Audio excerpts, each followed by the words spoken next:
Radio Lomé, il est 12h30.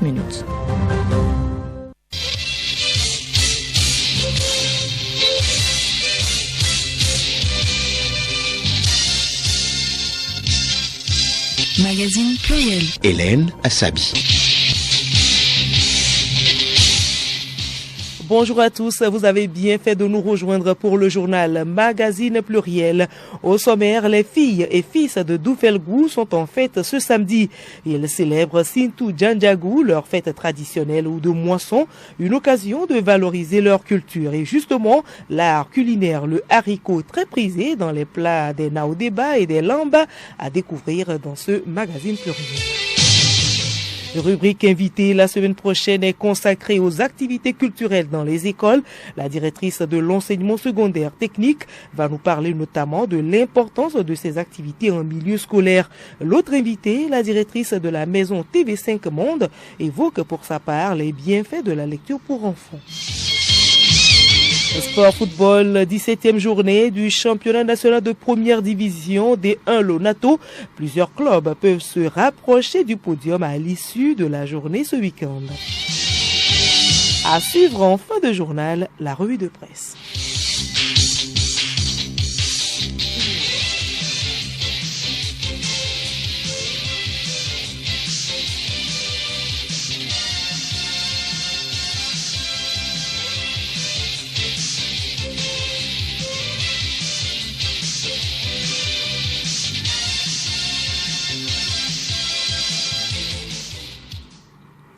Mesdames et messieurs, une fois encore, bonjour. Activité à la primature. Madame le Premier ministre Victoire Toméga Dogbe a reçu en audience hier le chef du gouvernement sierra-léonais, Dr David Mwenina Senghé. Les deux personnalités ont échangé sur les domaines de coopération entre la Sierra-Léone et le Togo, notamment sur le plan économique. Ils n'ont pas manqué d'évoquer la situation sécuritaire dans la sous-région. Dr David Mwenina Senghé au terme de l'audience. We had great conversations. I think between Sierra Leone and Togo, we have lots of common areas. Nous avons eu des échanges fructueux. Je pense que la Sierra Leone et le Togo ont des centres d'intérêt communs, notamment dans les domaines d'inclusion sociale, la technologie, la digitalisation, l'emploi des jeunes et le développement des compétences. D'autres domaines prioritaires pour nos deux pays sont l'agriculture, la question de transformation des produits locaux. Toutes les potentialités doivent nous amener en tant que dirigeants à œuvrer au renforcement de la coopération sud-sud. L'autre sujet que j'ai abordé avec Madame le Premier ministre, c'est la paix, la sécurité et la stabilité dans la sous-région. Je salue l'action concertée des chefs d'État, notamment la diplomatie jouée par le président de la République togolaise. D'ailleurs, nous sommes à Lomé pour parler économie de développement au sein de la CEDEAO et nous savons que sans la paix et la sécurité, rien de tout cela n'est possible. We're going to be able to find differentiation that takes advantage of the markets that we have, and that's only going to come from collaboration and À l'instant, Dr David Mwenina Senghé, chef du gouvernement sierra-léonais, au micro de Pacome Johnson. Et je vous l'annonçais en titre, elle connaît son apothéose ce samedi. La 35e édition de la fête de moisson Sintou Djandjagou à Baga dans la commune de Doufelgou 1. Une célébration traditionnelle qui rassemble filles et fils de Doufelgou autour de plusieurs valeurs communes. De quoi s'agit-il concrètement? Élément de réponse avec professeur Agodé Labaké, président du comité d'organisation de la dite fête. Il s'agit entre autres de danser et cette danse va concerner les 15 cantons qui vont passer un à un devant les invités et présenter les danses exécutées chez eux. Il s'agira également, après les danses, de se retrouver pour partager des mets. Au-delà des retrouvailles, Sintou Djandjagou offre d'autres avantages aux filles et fils de Doufelgou. Retrouvons le professeur Agodé. Cette fête qui permet de faire le point de l'année passée et de poser de nouvelles bases pour l'année qui va commencer. Cette fête traditionnelle permet également de rendre un hommage aux ancêtres qui nous ont permis d'avoir des récoltes l'année qui vient de s'achever.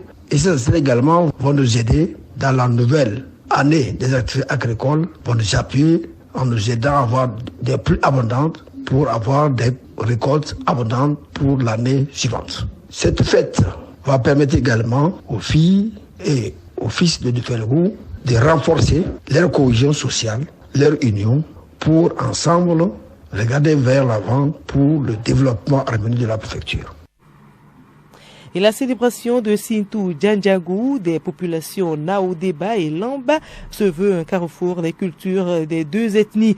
Une particularité de ces peuples, l'art culinaire, le haricot très prisé dans les plats des Naodeba et des Lamba. Geneviève Bouillon. Au-delà de rendre hommage aux personnes âgées, Sintou Djandjangou est célébré pour vénérer la mémoire des ancêtres et remercier ces derniers pour la bonne récolte. Parmi les produits agricoles, le haricot très prisé dans les repas de cette préfecture. On le retrouve par exemple dans les sauces, feuilles de gombo, de capoquier, de baobab et autres. Le haricot est également utilisé dans la fabrication des galettes appelées bebergou. Ndafedina Agnès Badenaka, native du canton de Baga. Dans toutes les sauces naouda, le haricot est dominant. Par exemple, quand nous prenons la sauce que nous appelons tignargo, c'est l'haricot écrasé à moitié et on fait une sauce. Le naouda a vite compris que le haricot pouvait substituer la viande. Alors, quand on fait la sauce de haricot, on n'a pas besoin de viande. Alors, le naouda a pris le haricot comme la viande du pauvre. Voilà pourquoi le haricot est dans toutes les sauces naouda. Une autre particularité chez les Lamba et les Naodeba, c'est la beauté de ces filles, ce qui a valu la couronne de Miss Togo 1999 à Deborah Basuka, native de cette préfecture. Au plan touristique, de jour comme de nuit, on observe des roches situées dans les montagnes de défalés dénommées les Monts Blancs, d'où le nom d'Ufelgou. Les montagnes blanches sont attrayantes, jolies, un site touristique naturel qui attire souvent les usagers de la route et les étrangers qui ne s'abstiennent pas de la filmer.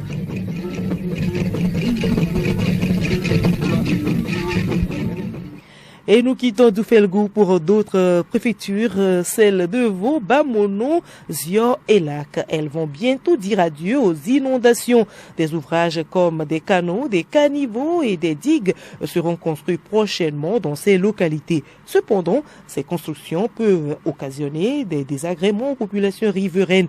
Les rapports des études réalisées avant le démarrage effectif du projet ont été soumis à validation hier à Néron. Il s'agit de faire amender ces documents par les différents acteurs impliqués. Kilim Poyodi, Edmond Soba.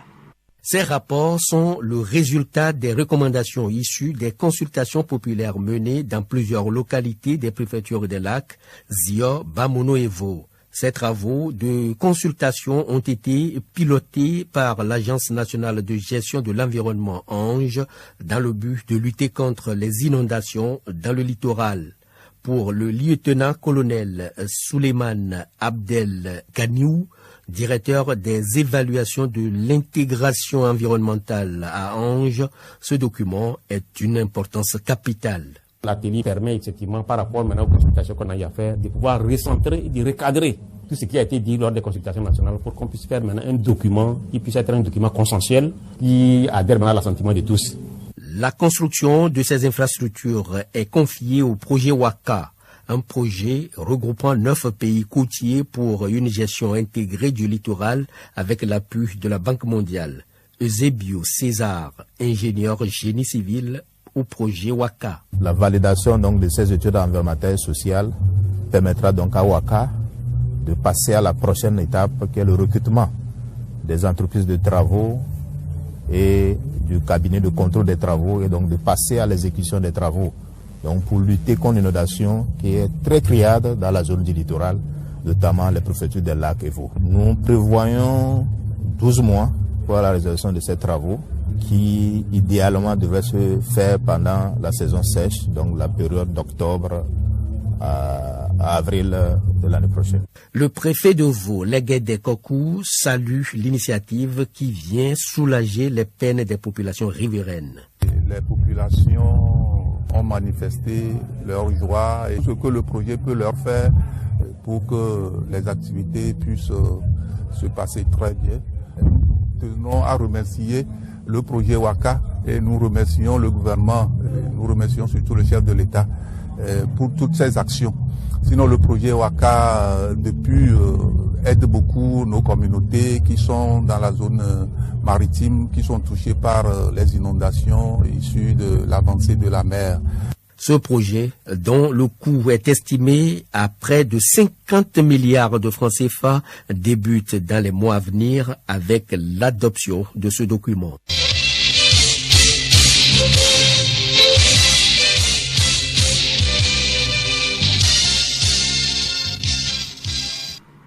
Et nous poursuivons ce journal magazine pluriel. Êtes-vous dans un pays de la CEDEAO? Eh bien, vous avez désormais la possibilité d'ouvrir une boutique ou d'entreprendre librement dans cet espace sous-régional en toute quiétude. Les jeunes entrepreneurs vont bénéficier surtout du financement des institutions bancaires. C'est l'une des recommandations du premier forum d'investissement de la CEDEAO et cette rencontre a pris fin hier à Lomé. C'est dans l'espoir de voir les jeunes entrepreneurs contribuer au développement de la sous-région. Léontine Togima, Raoul Tetonyaki. Se mettre en réseau leur facilitera les contacts avec les banques et les investisseurs. C'est également une opportunité pour être mieux formés. Cette formation permet à ces jeunes de bien diriger leurs entreprises et de résorber le problème de chômage. Mauto Tosa, participant au forum. Moi, je tiens beaucoup à la formation. Les jeunes doivent continuer par se former. Mais on ne se forme pas pour se former. Il faut voir quelle formation suit pour avoir des débouchés plus tard. L'économie verte a été mentionnée. Cela voudrait bien dire que cette économie pourrait offrir beaucoup de débouchés. Alors, engageons-nous dans ce secteur-là, avec des particularités bien sûr, pour voir ce que ça peut donner. Et je suis convaincu que ceux qui sont bien formés et qui sont engagés à travailler pourront s'en sortir. Madame Safiatou Traoré Dosso, directrice du commerce et de l'investissement à Afrique-Simbank, relève l'importance du réseautage. Le problème que je rencontre au niveau des PME, c'est que généralement en Afrique, nous aimons travailler en solo. Nous n'aimons pas travailler en groupe. Aujourd'hui, au niveau de Afrique-Simbank, je ne peux pas financer une PME qui vient chez moi pour un problème de $100,000 parce que malheureusement, ceux qui s'occupent des transactions ne peuvent pas dédier du temps à un problème de $100,000 alors que j'ai un problème de $100 millions et ça va prendre pratiquement le même temps de process. Nous demandons aux PME souvent de se mettre ensemble pour éviter que chacun soit en train de faire un petit morceau dans son coin. Il faut faire la chaîne de valeur et vous venez en tant qu'un grand groupe et vous faire quelque chose de notoire qui va faire un impact. Cette première édition prend fin sur une note de satisfaction selon le président de la BIDC, Georges Doncor. Merci à vous Raoul Tetonyaki. Culture à présent et nous parlons de la lecture pour enfants. C'est un moyen qui permet de lui ouvrir la porte pour un monde d'imagination, de connaissances et d'émotions. L'importance de la lecture pour les enfants à découvrir dans ce reportage de Solim Tchangaï. Présentation Rebecca Kogomna. Alors, je vais vous lire l'histoire de la petite Amélie, la souris. Dans l'antre paisible de la bibliothèque où les rayons regorgent de trésors littéraires, officie une magicienne pas comme les autres. Assise au milieu de la salle remplie de livres, les enfants, l'oreille tendue, l'écoutent avec attention. Sa douce et chaleureuse voix fait voyager ses petits-enfants dans un monde imaginaire. D'un ton tantôt grave, tantôt fine, elle donne vie aux personnages accompagnés de gestes expressifs. Amélie rentre chez elle sans s'imaginer un seul instant la surprise qui l'attendait. Toute retournée, elle ne cessait de marmonner. « Mon Dieu, mon Dieu, mon Dieu !»« Eh bien, qu'est-ce qui t'arrive ? Tu n'es pas une bête à bon Dieu !» s'exclama Madeleine la musaraigne, qui l'épiait de sa fenêtre depuis un moment. « Oh, c'est vraiment à en perdre la tête !» s'écria Amélie. « Quelqu'un s'est amusé à couvrir de boue les murs de ma maison. » À ces mots, Madeleine éclata de rire. Au contraire, c'est merveilleux. L'enfant s'identifie aux personnages, à leur situation, émotions et défis. L'enfant y trouve le courage et la force. Lire, c'est aussi découvrir le monde, s'ouvrir, élargir le champ de ses connaissances et se construire une culture générale. Les livres regorgent de nombreux avantages pour les enfants. Et Sivi Mimi Bossou Suyede, directrice Maison TV5 Monde. Avec les livres, l'enfant acquiert le langage, apprend les mots, les expressions. L'enfant met des mots sur les images. Ça permet également que l'enfant puisse être habitué à lire très tôt.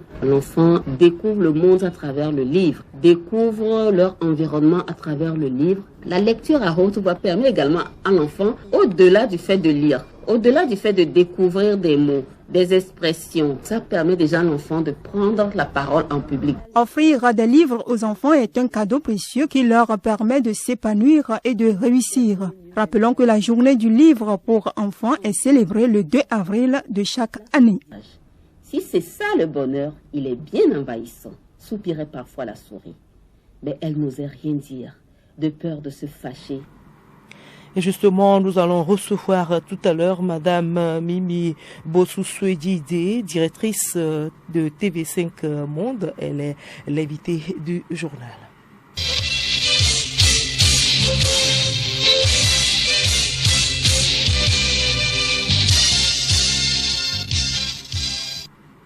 À l'étranger, au Bénin, Rekia Madougou, l'opposante qui purge depuis 2021 une peine de 20 ans de prison pour terrorisme, dénonce avec force et en des mots très durs ces conditions de détention. Au Burkina Faso, c'est une nouvelle organisation de la société civile qui voit le jour. Le Front pour la défense de la République vise un rétablissement de l'ordre républicain et une transition civile consensuelle qui aboutirait à des élections libres.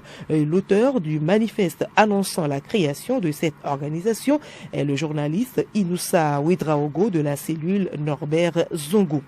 Le Sénégal a un nouveau gouvernement. Il est composé de 25 ministres et 5 secrétaires d'État. Il s'agit d'une équipe resserrée. Ils sont presque 10 de moins que le dernier gouvernement sous Macky Sall. En introduction, le Premier ministre Ousmane Sonko avait promis un gouvernement de rupture.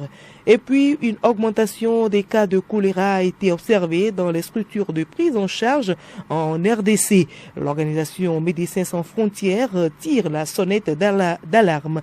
Les conflits armés ces derniers mois ont exacerbé la situation, forçant des milliers de personnes à chercher refuge dans des conditions loin d'être idéales, augmentant ainsi le risque de propagation de cette maladie mortelle autour de Goma. En 2023, plus de 52 000 cas de choléra et 462 décès ont été enregistrés en RDC, plaçant cette épidémie parmi les plus importantes au monde.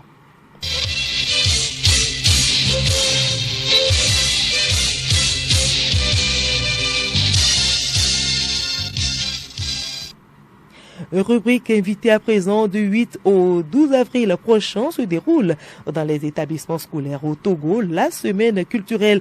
Que peut-on comprendre par semaine culturelle? Quelle est son importance en milieu scolaire? Pour en parler, Zonko Sename reçoit pour nous Madame Alognon Kayi Yafide, directrice de l'enseignement secondaire technique. Elle est l'invitée du magazine Pluriel. Madame la directrice, bonjour. Bonjour monsieur. Que peut-on comprendre par semaine culturelle en milieu scolaire? Les semaines culturelles dans le cadre scolaire constituent une semaine ou une période de célébration de la culture. Et par culture, on entend des activités, des croyances et des pratiques qui sont communes à un groupe social particulier qui manifeste son identité. Et nous savons tous que la culture s'exprime à travers l'art, le langage et la technique. Donc, lorsque nous parlons de semaine culturelle, c'est une période de l'année scolaire au cours de laquelle des activités à visée éducative et formatrice sont organisées à l'intention des apprenants. Et ces activités sont destinées à la démonstration d'un savoir-faire culturel, d'une créativité ou d'une innovation, à la détection et à la promotion des talents artistiques.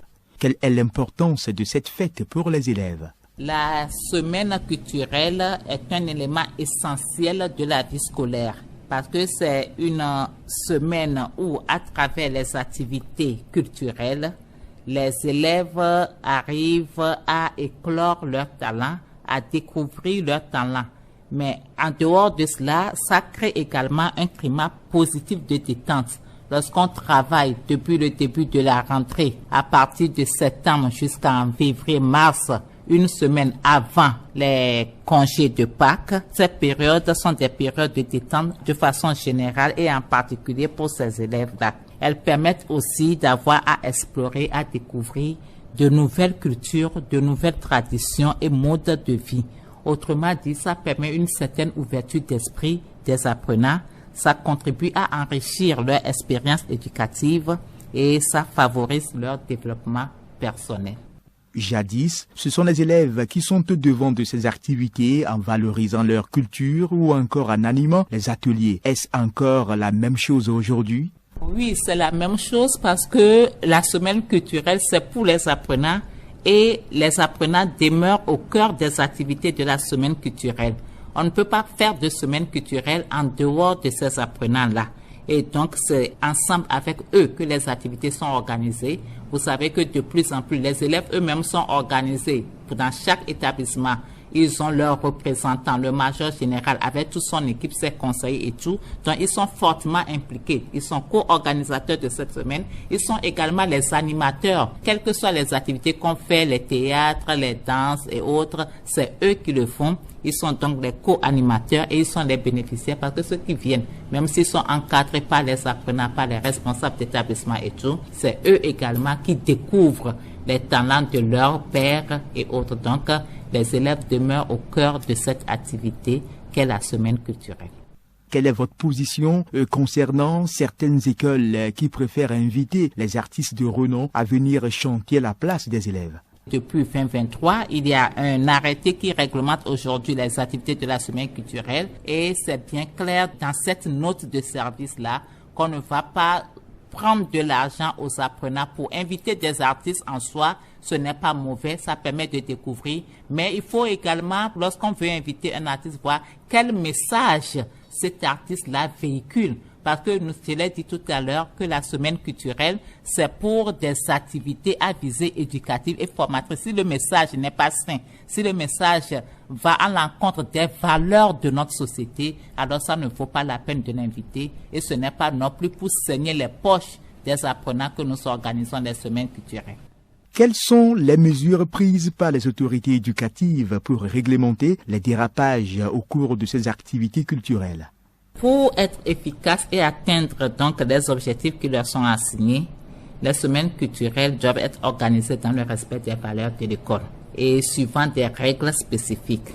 Et je disais tout à l'heure que les autorités ont pris des mesures pour réglementer leur organisation et ces mesures sont essentiellement contenues dans la note de service 05 MESTA CAB SG du 2 février 2023 et énumère les conditions d'organisation des journées culturelles donc dans notre pays. Et parmi les mesures, je vais vous lire quelques points de cet article-là pour vous donner les mesures. Et par exemple, le 4 dit que la participation aux activités des semaines culturelles est gratuite. L'exigibilité des frais de participation ne saurait être motivée que par le souci d'amortir quelques dépenses engendrées par l'aménagement d'un espace. Mais en dehors de ça, nous savons que la semaine culturelle, depuis un moment donné, avait perdu toute sa valeur. Et donc, il y a des mesures comme, par exemple, il est interdit strictement l'introduction, la consommation, l'incitation à la consommation d'alcool, des substances psychoactives dissimulées sous toutes ses formes lors des semaines culturelles dans l'enceinte de l'établissement.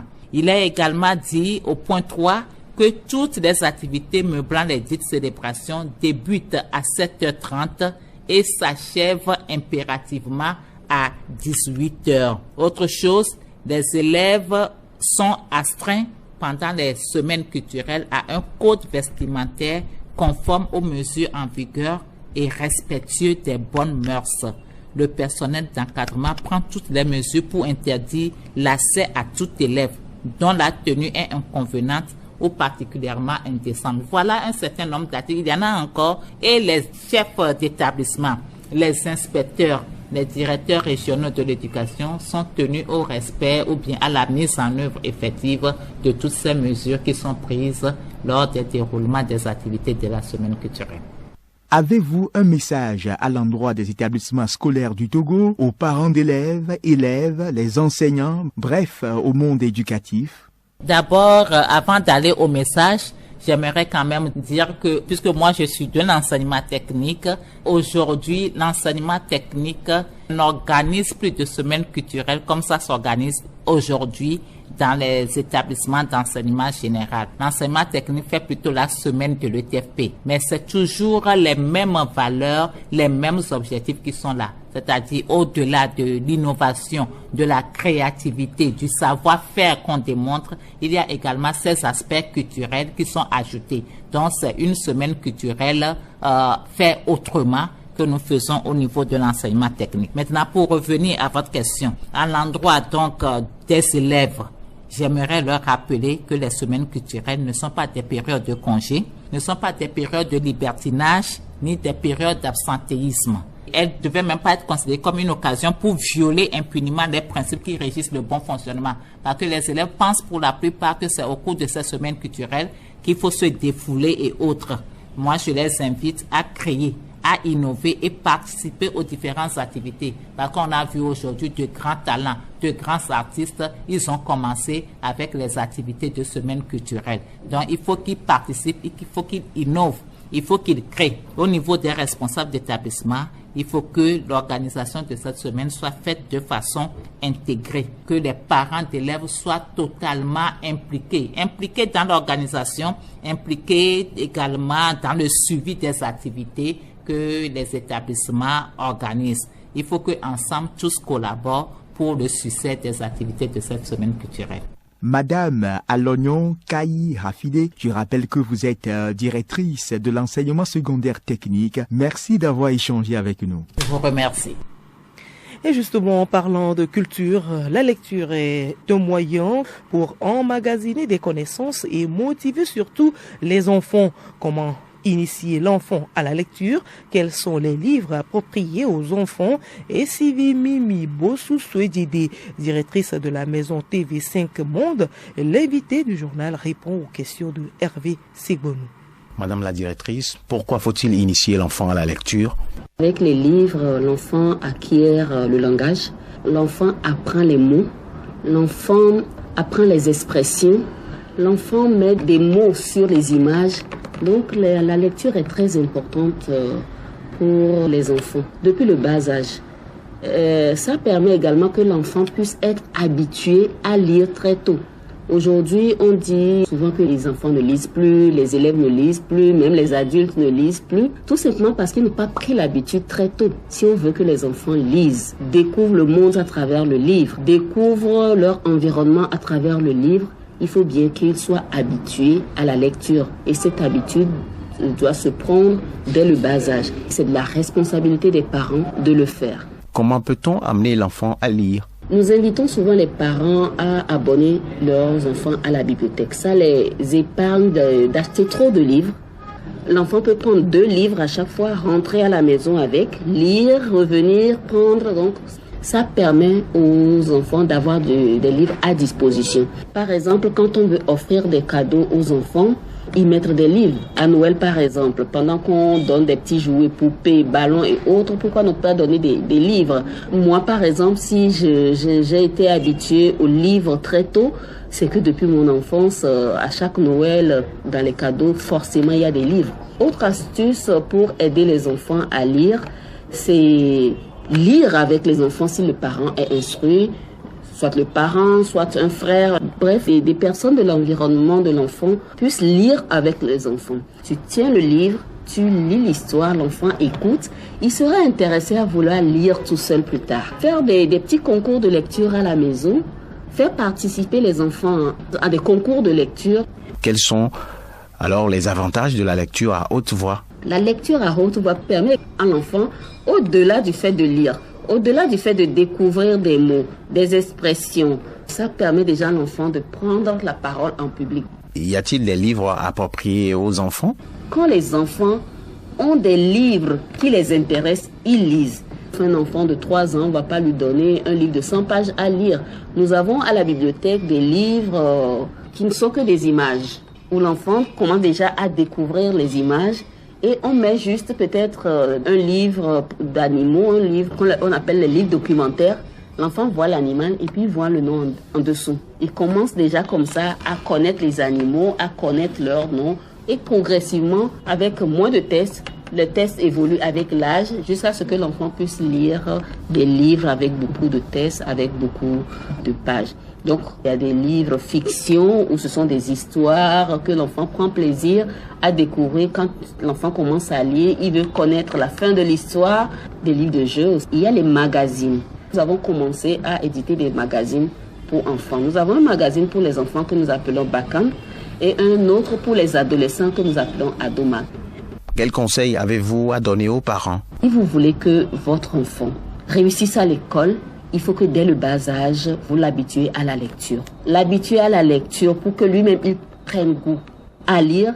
Mais en prenant goût à la lecture, ça veut dire que même ses leçons, il prendra du goût à lire ses leçons, il comprendra ses leçons et ce n'est que comme cela qu'il peut réussir. Parce que généralement, il y a des enfants qui ne réussissent pas tout simplement parce qu'ils ne comprennent pas ce qu'ils lisent. Or, si l'enfant prend du temps à lire dès le bas âge, il est très habitué à la lecture, il lira ses leçons, comprendra et pourra les mémoriser. Lire fait, comme on dit généralement, fait voyager en restant sur place. Quand tu lis, tu te mets dans le monde du livre que tu lis, toi. Ça donne de la créativité, ça éveille la mémoire, ça permet de vouloir découvrir autre chose, ça nous met dans un monde de découverte. Et c'est bon pour les enfants de les amener à lire. Et je convie vivement les parents à abonner leurs enfants à des bibliothèques, à défaut de pouvoir leur acheter beaucoup de livres, ce qui n'est pas évident. Chers parents, faites lire vos enfants, vous nous en direz des nouvelles.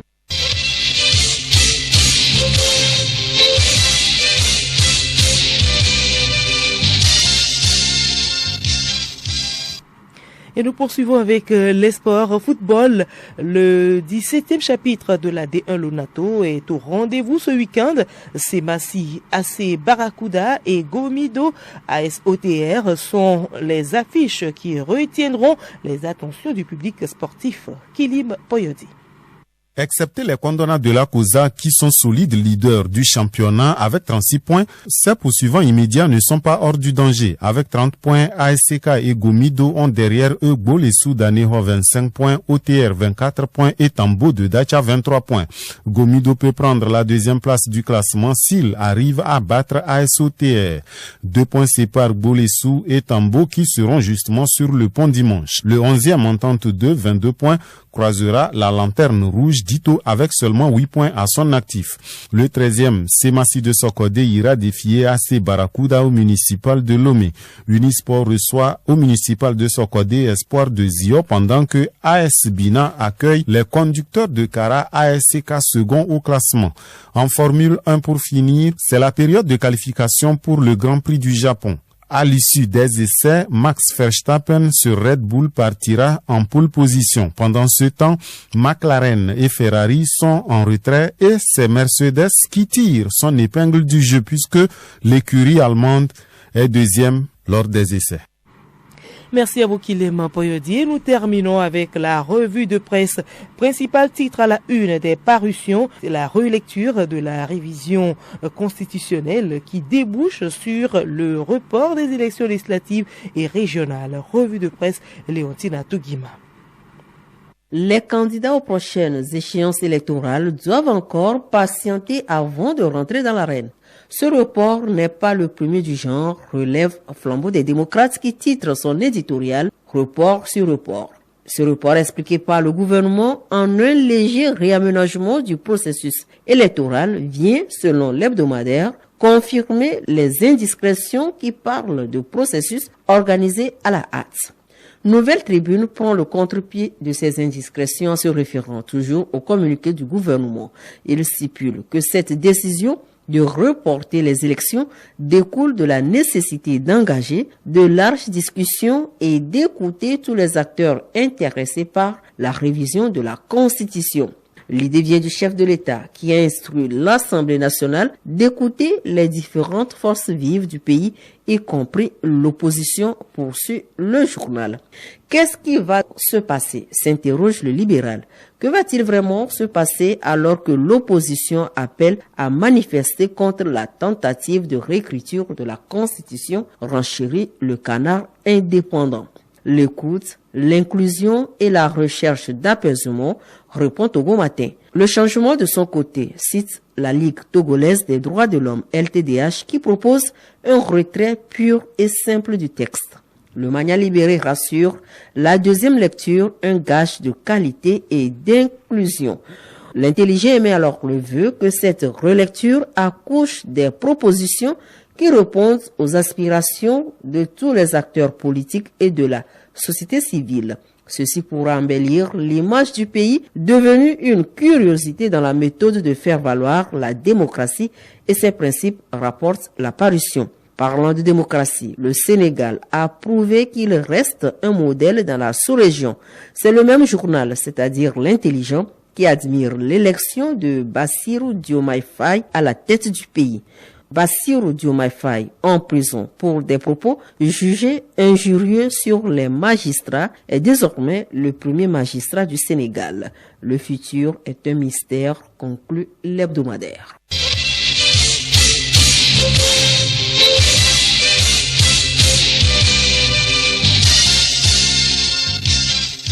Pluriel.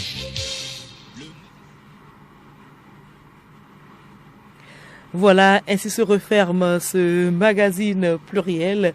Merci à vous de l'avoir suivi. Le rappel des titres. Les filles et fils de Doufelgou sont en fête ce samedi. Ils célèbrent Sintou Djandjagou, leur fête traditionnelle ou de moisson. Et dans ce journal magazine Pluriel, le président du comité d'organisation de cette fête, le professeur Agoda Labaké, nous a parlé notamment de l'importance des retrouvailles lors de ces célébrations.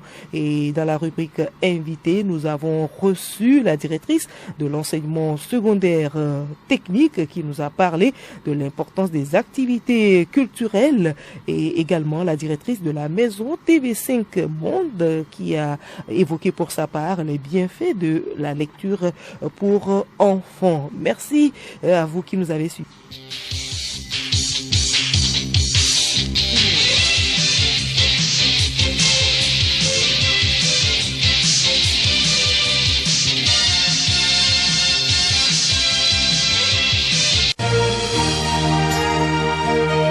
Radio Lomé, boîte postale 434, email radiolomé@radiolomé.tg. radiolomé.tg